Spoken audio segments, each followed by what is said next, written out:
Bamako News filɛba n'a kanubaw foli ani tanu an b'o kɛrɛnkɛrɛn k'a di aw bɛɛ lajɛlen ma aw minnu bɛ k'an lamɛn ni waati na Mali kɔnɔ ani Mali kɔ kan aw bisimila an ka kunnafoni sentelimanw kɛnɛ kan min bɛ ka lase aw ma Seku Tarawele fɛ. Ni bataki ye min bɔra ministère de l'éducation yɔrɔ ni o ye minisiriso ye min ka baara ɲɛsinnen bɛ kalanko ɲɛnabɔli ma olu ye bataki dɔ bila ka kɛɲɛ ni kunun yɛrɛ ye bataki min kɔnɔ n'u b'a jira k'a fɔ k'u ye jateminɛw kɛ k'a ye k'a fɔ lakɔliso dɔw bɛ yen minnu ye kɛnyɛrɛ ye lakɔlisow ye k'olu bɛ ka kalandon wɛrɛ ta k'o fɔ u yɛrɛ ye k'u ka walanta bila o denw kan min ni gouvernement yɛrɛ ka fɔta tɛ kelen ye o de hukumu kɔnɔna na sa fɛn min ye ministère de l'éducation nationale ye ale tilala k'a jira bataki kelen kɔnɔ ko k'a b'a ɲini kalan ko ɲɛnabɔbaw bɛɛ lajɛlen fɛ ko fɛn min ye jamana ɲɛmaaw ye olu ye kalanta don min kɛrɛnkɛrɛn k'o sigi sen kan k'o kelen de bɛ yen o ma bɔ a don a kɔrɔ fɔlɔ n'o bɛ bɛn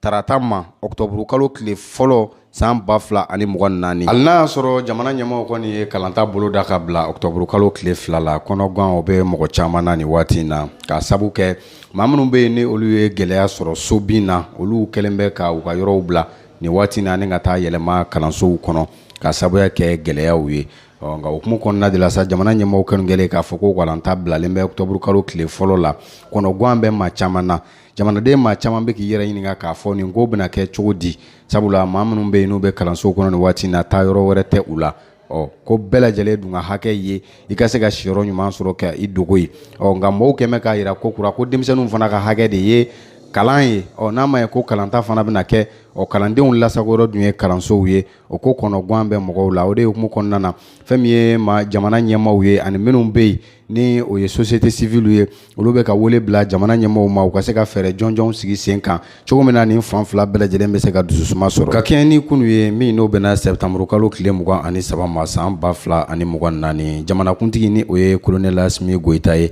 ale ye ministère de la défense maaw bɛɛ lajɛlen fara ɲɔgɔn kan ni o ɲɛmaaya tun bɛ colonel Sadio Kamara yɛrɛ bolo ne ale de ye ministère de la défense ye ka fara minisiriso kan min ka baara ɲɛsinnen bɛ jamanadenw yɛrɛ lakana ni koɲɛw ma ni o ye ministère de la sécurité et de la protection civile ye a kun tun tɛ dɔwɛrɛ ye u ka se ka hakililaw fara ɲɔgɔn kan ka fɛn fɔ ɲɔgɔn ye cogo min na jamanadenw ka lakana bɛ se ka sabati cogo min na kosɛbɛ o sɔrɔla min fɛ ka bɛn tarata don ma min n'o bɛnna septembre kalo tile 17 ma san 2024 jamana yɛrɛ ye gɛlɛya min sɔrɔ kɛrɛnkɛrɛnna Mali faaba ni o ye Bamako ye ka sabuya kɛ jarawulikɛlaw ye olu nana ka na bingani min kɛ ayiwa fɛn min ye finitigilakaw ka lakɔliso bɛ ni o ye école militaire de la gendarmerie ye ka ɲɛsin yen ma a kun tun ye u ka se ka hakililaw fara ɲɔgɔn kan ka fɛɛrɛ jɔnjɔnw ta cogo min na jamanadenw ka lakana bɛ se ka kɛ fɛn sabatilen ani k'a ko ɲɔgɔnna wɛrɛ bali a kana se ka kɛ cogo min na ka kɛɲɛ ni gɛlɛya min ye jamana sɔrɔ kɛrɛnkɛrɛnna Bamako faaba fɛn min ye Corée du Nord jamanakuntigi ni o ye Kim Jong-un ye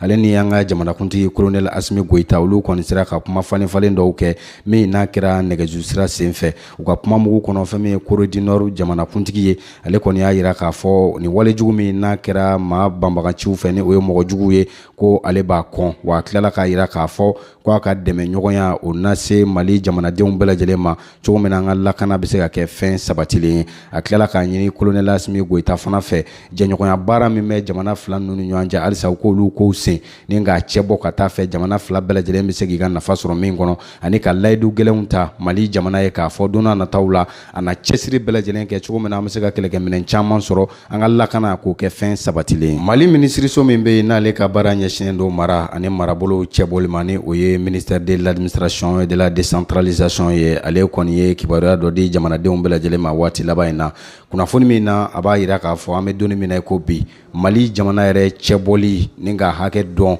dugu minnu bɛ yen ka taa se duguba minnu bɛ yen ka se k'olu bɛɛ lajɛlen dɔn a ye o ɲɛfɔ jamaw ye o dɔ bɛ tali kɛ fɛn min ye district ye ni o ye faaba ye ko o kelen bɛ yen ka taa se région o 19 ma ani cercle 159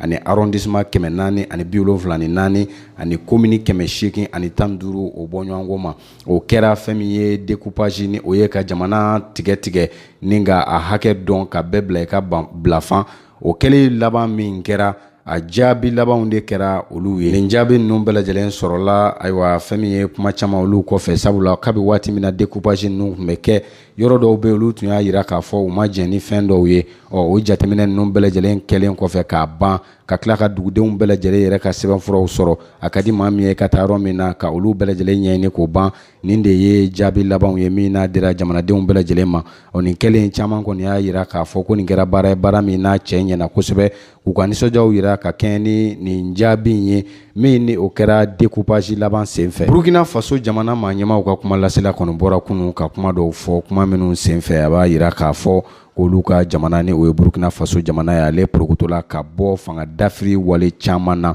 min n'a bɛ se siɲɛ damadɔ ma a ka kuma kɔnɔ a b'a yira k'a fɔ o kɛra mɔgɔw fɛ maa minnu bɛ yen ni jamana juguw don n'u dɔw bɛ jamana kɔnɔ ani n'a dɔw bɛ jamana kɔ kan kɛrɛnkɛrɛnnenya kɔnɔwari jamana kɔnɔna na ko ni maa kofɔlen ninnu bɛ ka jɛ k'u fangaw fara ɲɔgɔn kan ka na ni walew ye wale minnu bɛ se ka kɛ sababu ye ka se ka jamana yɛrɛ k'a dafiri fanga min bɛ yen nin waati na k'ale yoboyaba ni ka kɛ sababu ye k'a ben kabi o kuma in fɔra fɔ ka na se bi ma maaw kɔni kɛn bɛ ka sɔmi kɛ maa caman fɛ hali n'a y'a sɔrɔ maa ma t'a tɔgɔ ma o dɔw bɛ tali kɛ daminba la ni ale de tun kɛra sababu ye ka fanga darakiko fɔlɔ kɛ ni kapitɛni Ibrahim Traoré de nana ale ɲɔni ka bɔ yen ni ka sɔrɔ ka sigi ale nɔ na nka maa caman bɛ k'a ɲini kapitɛni Ibrahim Traoré fɛ a yɛrɛ ka jamana kunkanko ko a kan k'i hakili to o la kosɛbɛ ka d'a kan fɛn min ka jugu wo kɔnɔfɛn ma o de ye n tɛ bɔ i da la ye tuma bɛɛ fanga yoboyaba dɔ o bɛ olu da fɛ ko a laban a kana kɛ sababu ye fanga yɛrɛ ni ka se k'a dafiri nka maa caman kɔni bɛ k'a yira k'a fɔ hali n'a y'a sɔrɔ fana ni maa ninnu bɛ wuli ka jɔw la cogo min na kapitɛni Ibrahim Traoré ale ka fanga ka se ka ben